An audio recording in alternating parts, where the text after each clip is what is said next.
Hello, welcome to RC-558, Special Topics in Rehabilitation Counseling, with this class focus being rural rehabilitation. And in the lecture today, we're going to be focusing solely on ethical issues that are often present in the rural setting. And I want to clarify early on that the issues we're going to discuss are not solely in rural settings. I'm sure they occur in urban settings as well, or suburban settings, but I think that they're more common. And if you were to poll rural counselors, 8 or 9 out of 10 would say that the majority of these issues they faced at one time or the other. So we're going to be discussing some of those issues. Please have with you or in your please download the Rural Ethics PowerPoint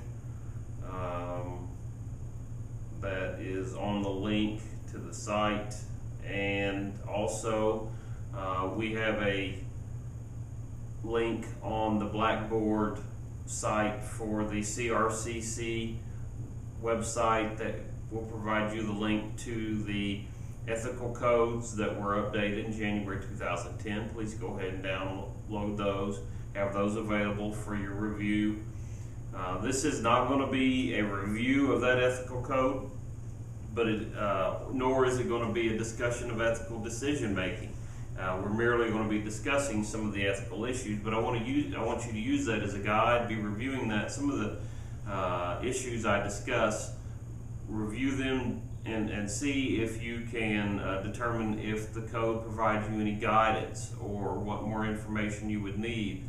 Part of the reason that we bring these issues up is so that counselors and practitioners can be aware of these issues, review the code, and already come up with some maybe scenarios or some problem solving as to, kind of think a little bit ahead, some planning of how might I address this issue. Should it come up or should it occur again while I'm out in the field trying to do my job?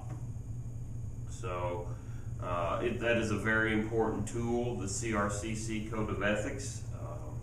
Not only does it give us guidance to how we should perform our job duties, it also serves as it gives us some backing when we go to justify our decisions. We use it as a reference should worst case scenarios occur with some of the issues we're going to be discussing. On page 2 of the PowerPoint, the first couple slides discuss, sort of fall in line with the updated CRC Code of Ethics. The first section of the Code of Ethics is the discusses some of the issues related to interacting with the consumer and that relationship between the counselor and partnerships. And in a rural setting, or just in a counseling setting, always, especially in rural areas, confidentiality is an issue. One of the problems in a rural area, if you've lived in a rural area for any amount of time, you know that because of the sparseness of the population, everybody knows everybody. Everybody knows what's going on. A lot of times, a lot of people are related, and that information can travel in rural areas very quickly. I can recall, Sunday morning at church when it came time to ask for prayer requests, that there were people up there that could tell you the entire town's health issues because they sat and watched who went into the doctor's office. So confidentiality, a huge issue, and for the rehab counselor, it's especially a huge issue because we want our consumers to be able to receive services that and have their privacy respected. And it's important for us to understand in a rural area the differing views of disability. A lot of times, depending on the culture of the area, asking for help from anybody with a name counselor in their title may be construed as a sign of weakness, or cause them to be derided by their peers. So we don't want to foster any of that. So often, we have to be on guard, and many times many of our providers, we have information that cannot be released because of HIPAA. Hopefully you've been around enough so you're aware of HIPAA. But also it's important to understand that just because our profession and our agencies have a strong view towards confidentialities, that many times some other our required partners do not. You might be out in a social situation, see someone from a school setting, and they may ask you openly about a referral that they sent you. So everybody at that public setting, you might be at a restaurant or a movie theater, everybody has heard that person has just been referred to VR. Or they may come up and say, I referred this person, tell me about how they're doing. Or, there are various scenarios where this can occur, especially the interconnectivity that occurs in rural areas. You see each other in so many settings because of just the tightness and the sparseness of the population.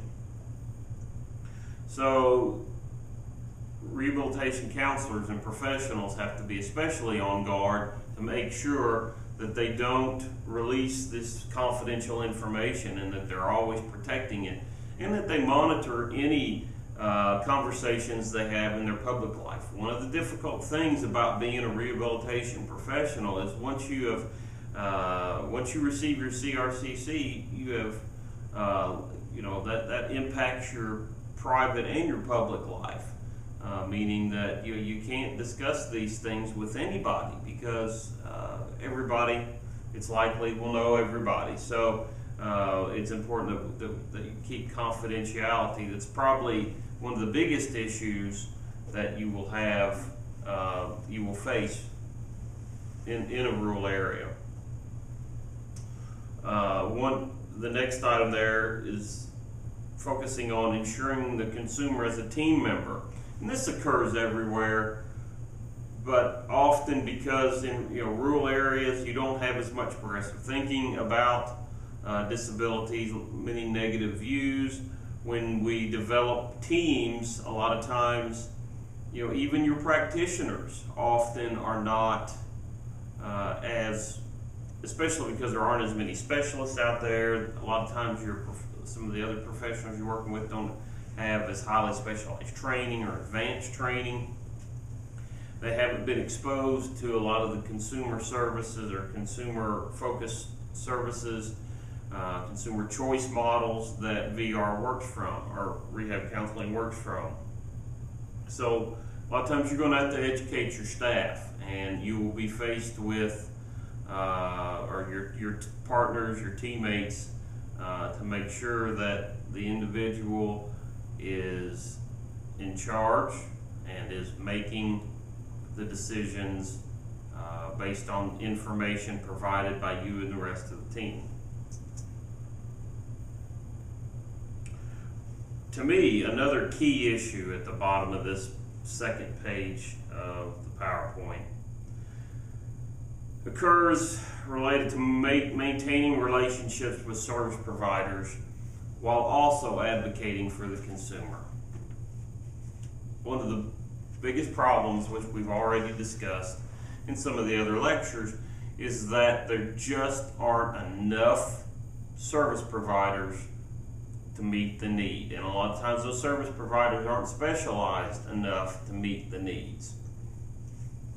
And many times, the service providers are overwhelmed, the few that are out there. So, the counselor or this rehab professional a lot of times has to develop a close relationship with that provider to ensure that our consumers get priority and receive the appropriate services. And in many cases, a strong relationship could speed up services for a consumer. However, there are times when that provider doesn't provide a quality service, and that consumer has to make the choice: do I risk this relationship and risk cutting off this access to the only provider for 200 miles and possibly impede the access of other consumers to fight for this one consumer? Of course, we know the answer. We know that the answer is you have to always consider the consumer first. You always give first priority to the consumer that you're serving. However, this is an ethical issue, because you are, not only it will impact, while the situation impacts the consumer you're working with, not being able to receive services from this provider could impact multiple consumers, and you have to act in their best interests as well. But CRC code gives us clear guidance. Act as an advocate, give them priority for the consumer that you're serving. So while we have guidance, it is a tough situation that's often faced by the counselor working out in rural areas. The new CRC Code of Ethics, or the updated CRC Code of Ethics, requires a disclosure statement, and this can be said probably in general for the whole the VR program. It's just very complex.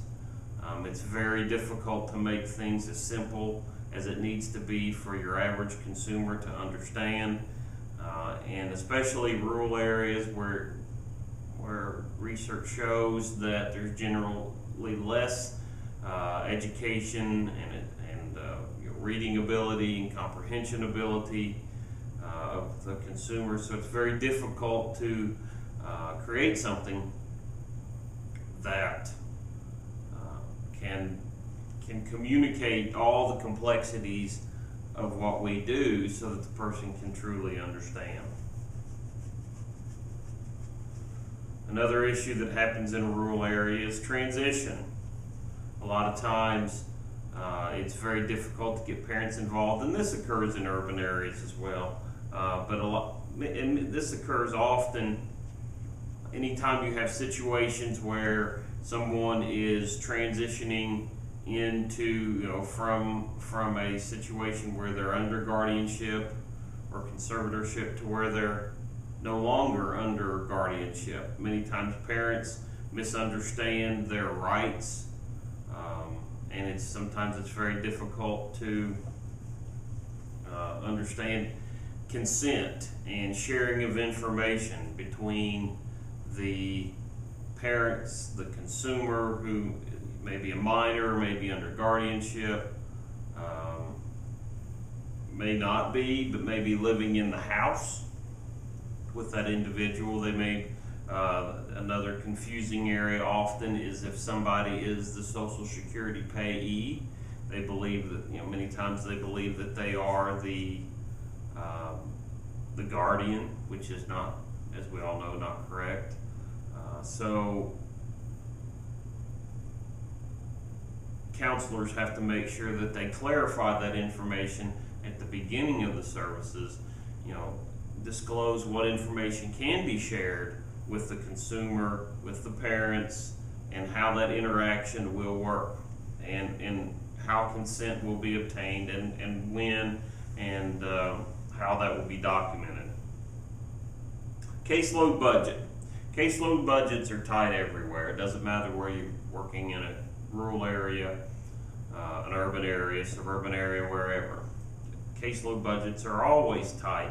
However, potentially rural caseloads have the potential to be much more expensive because the high, first of all, because you're in an area with less services, you're in a seller's market, meaning the person providing the services can charge a lot more. So you might have to pay more for services.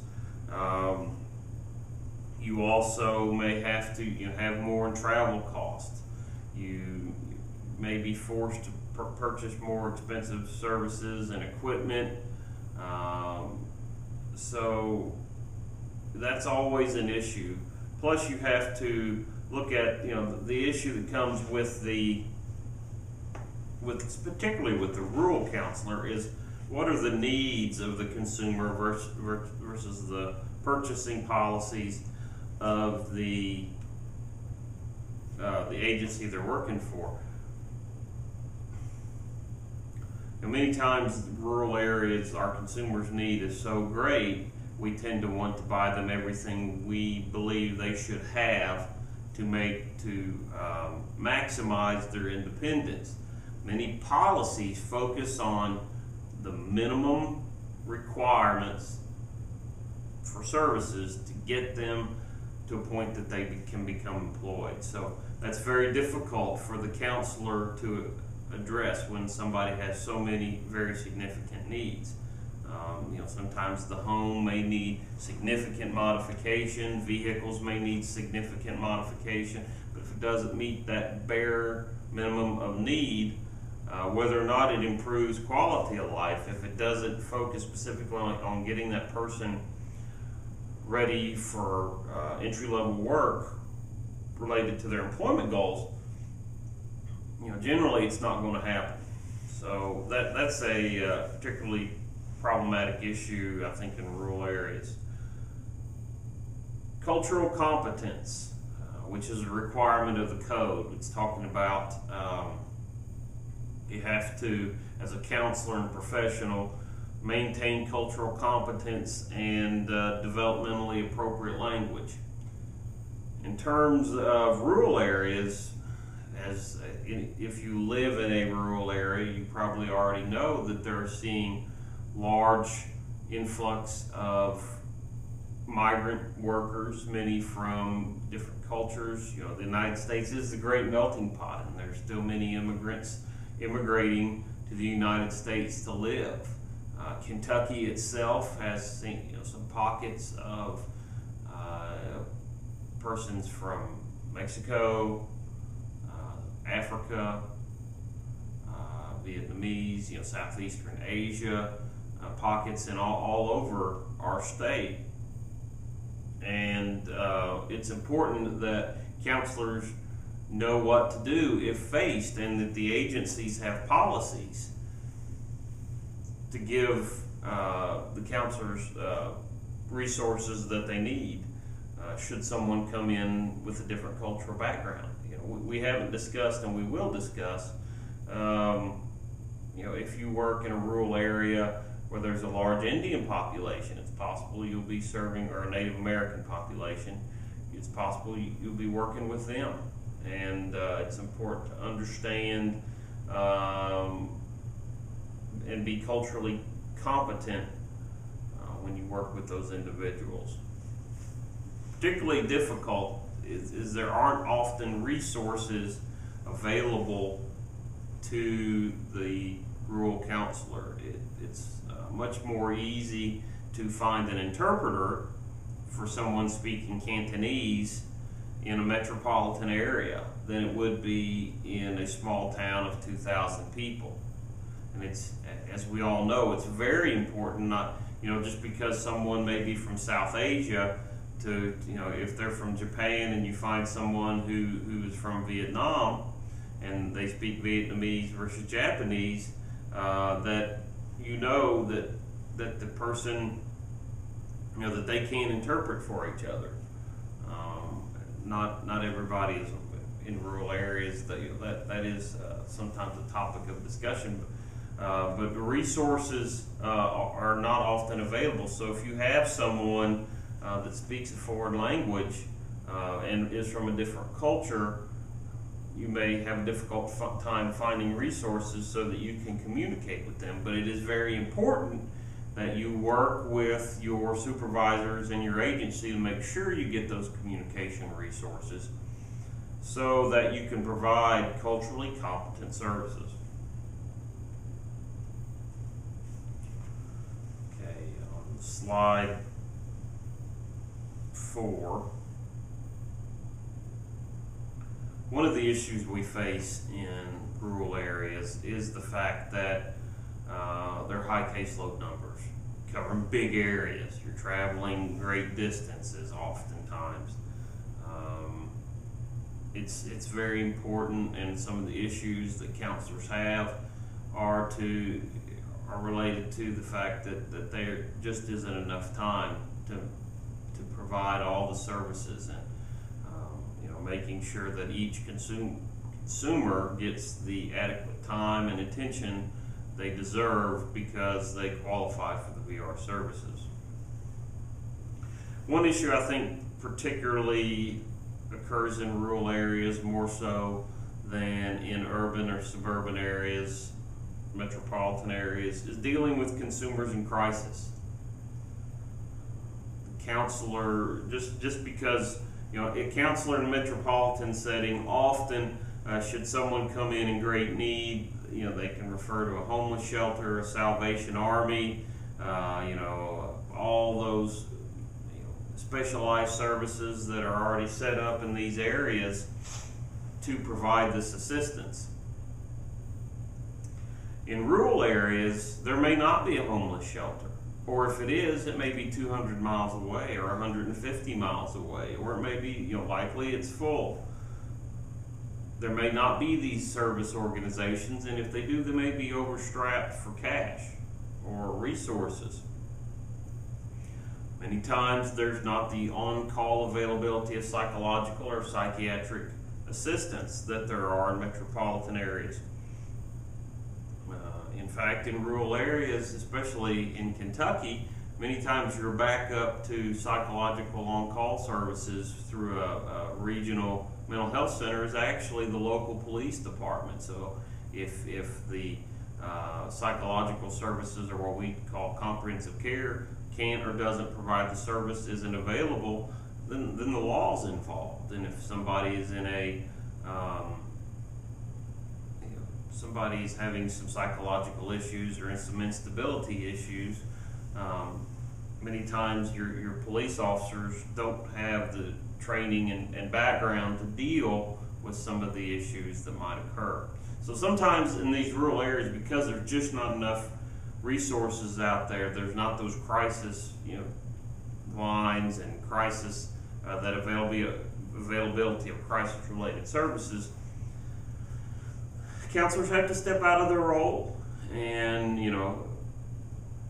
and be more flexible and provide services so long as they're competent to do so, but provide guidance and maybe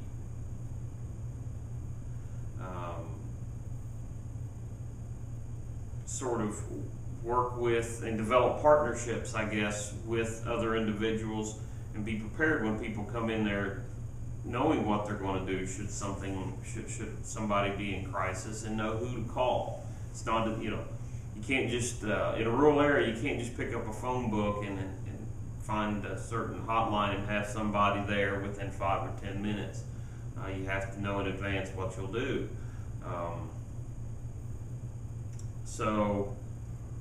But I think that particularly occurs often in rural areas.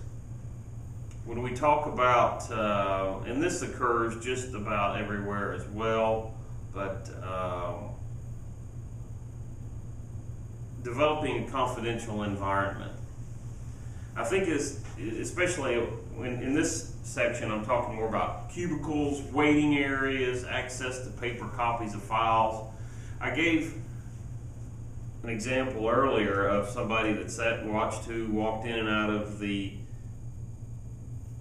doctor's office in our hometown. Well, you know, this can occur if you're in a waiting area and you see other people come in, or you're sitting there, you know, and the person calls out the entire name of the individual. That they've just broken confidentiality. They've said, you know, well, there's so and so that we've just acknowledged they're here receiving a medical service of some kind.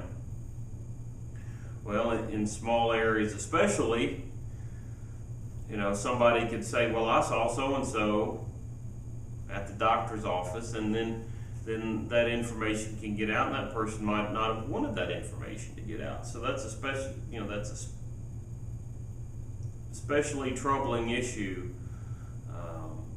So try to minimize the time people spend in waiting areas. Also, you know, cubicles, make sure when you're working with your consumers that you're doing so in private areas, because, you know, and also if you're talking on the phone as well, because if another consumer can hear you discussing another person's case, or they hear you talking to another individual, you know, because you're in a rural area, it's a little higher chance that they know that individual, and then that's information related to your consumer that is now at risk of being made public, which really damages the relationship between the consumer and the counselor.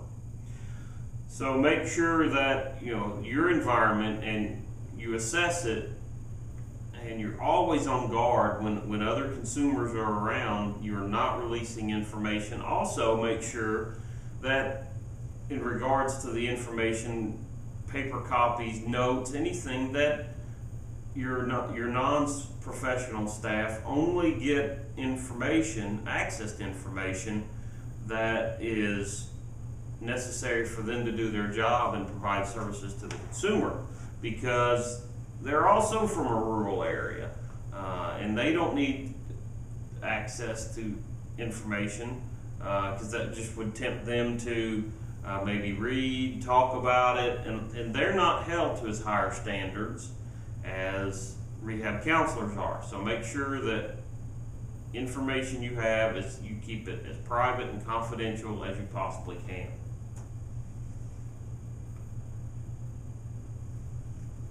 Other rural issues, when talking about interacting with consumers, and this occurred to me a lot when I worked at a rehabilitation facility in a very rural part of eastern Kentucky. There was a Walmart. There was only one Walmart. There was not necessarily another grocery store in town.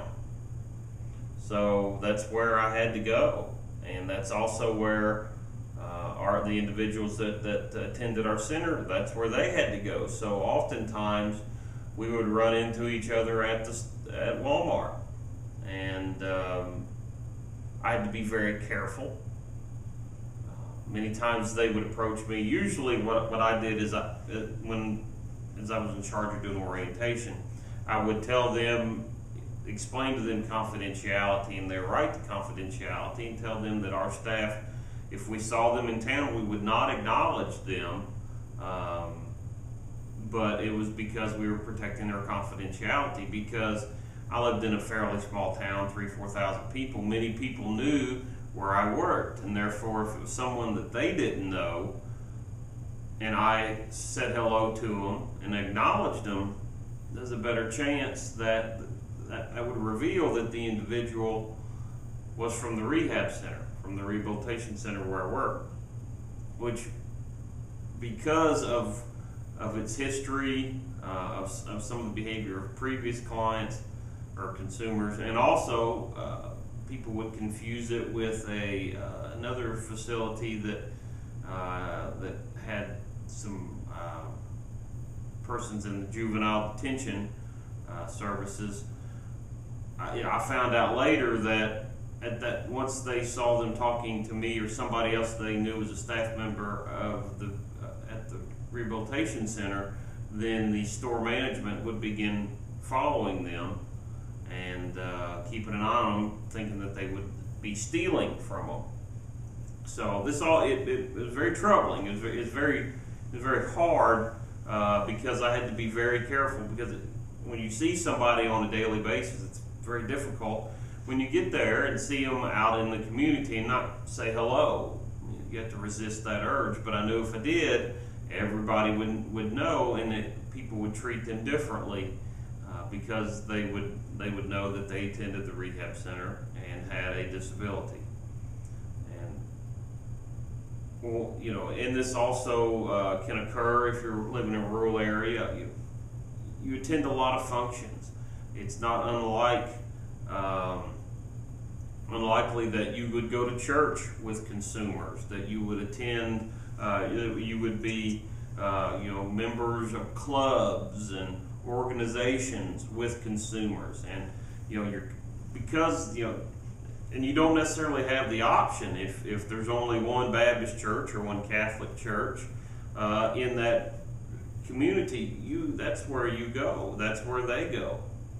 So you have to discuss that with your consumer at the beginning of the relationship. How are we going to handle this interaction?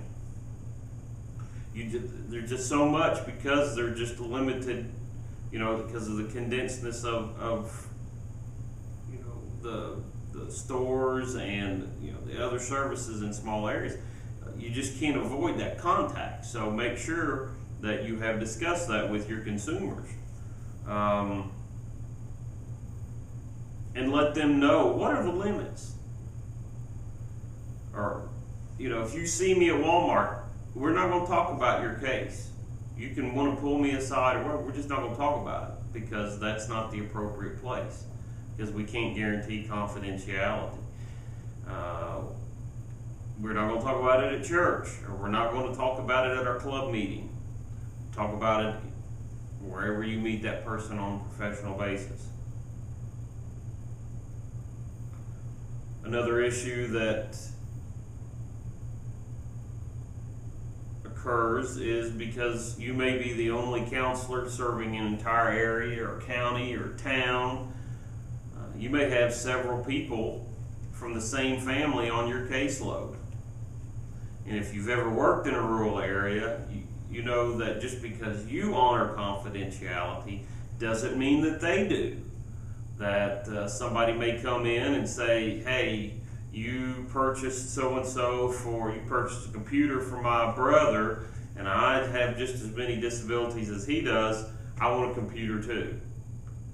Or, how come you sent him here and me somewhere else?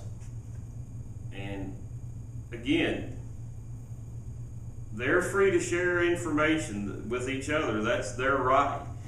But you have to constantly be on guard and not disclose, because they're related and because they've chosen not to utilize their right for confidentiality, doesn't mean that we give that up. So we don't give that information out. We don't discuss that. And we make sure that we treat each consumer as if they are totally independent from the other ones. You may be serving parents. You may be serving the parents and the child. It's very possible if you have a large area, and it's something that the counselors face quite often when they're in rural areas. Gifts are another.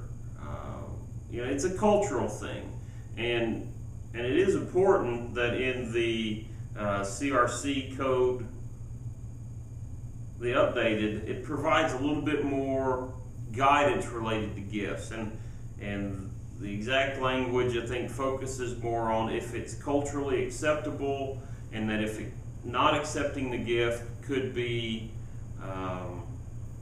damaging to the consumer relationship, and that's something that you have to be aware of. You have to be culturally competent based on who you generally work with to know, is this a gift that is to influence my behavior, my judgment, or is this a way of greeting in someone's culture, or is it, you know, common for someone to give a gift after out of appreciation? You know, and it's not always, you know, it's not necessarily something tangible like money or a gift card, or you know, it could be anything. It could be a meal. It could be a pie. It could be, you know, I can remember one time somebody brought stuff out of the gardens. You know, we walked in and the counselor had a bunch of potatoes and peppers and tomatoes on their desk from where the person had dropped it off. And in some cultures that's very, very important, and that's how they show appreciation. And you need to explain that that's not necessarily, or that's not necessary. It's not, you know, you prefer they not, but sometimes you do have to make sure that you are maintaining that relationship. So tread that ground very lightly. There's some great guidance in the CRC code. For time purposes, we're going to stop here. We're going to resume this lecture in another link, and we'll start on slide 8.